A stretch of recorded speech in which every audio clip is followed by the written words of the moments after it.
पंतप्रधान मोदी आज पुन्हा महाराष्ट्रात रामटेकमध्ये मोदींची प्रचार सभा। मोदींचा 3 दिवसातला दुसरा दौरा। उद्या अमित शहांचीही नांदेडमध्ये सभा। लोकसभा निवडणुकीची शरद पवारांच्या राष्ट्रवादीची तिसरी यादी जाहीर। साताऱ्यातून शशिकांत शिंदे तर रावेरमधून श्रीराम पाटलांना उमेदवारी।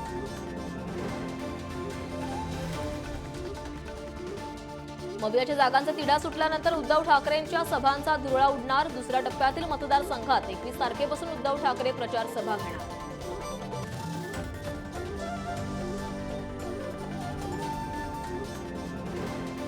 एकनाथ खडसेंना राज्यपाल बनवू नका। सामाजिक कार्यकर्त्या अंजली दमानी यांचं राष्ट्रपतींसह पंतप्रधान मोदींना पत्र। खडसेंवर भ्रष्टाचाराचे आरोप असल्याचाही पत्रात उल्लेख। काल मवियाचं जागा वाटप जाहीर झाल्यानंतर आज सांगलीत काँग्रेस नेत्यांची बैठक। जागा ठाकरेंना गेल्यानं कार्यकर्ते नाराज, तर उमेदवार चाचपणीसाठी मुंबईतही काँग्रेसची तातडीची बैठक।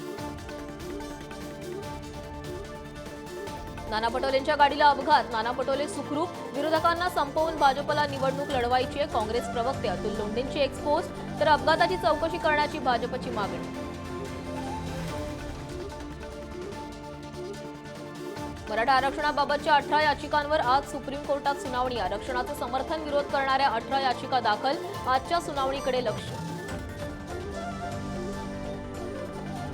राज्यात अनेक ठिकाणी अवकाळी पावसाचा तडाखा। शेतकऱ्यांचं नुकसान, तर दुसरीकडे उष्णताही वाढली।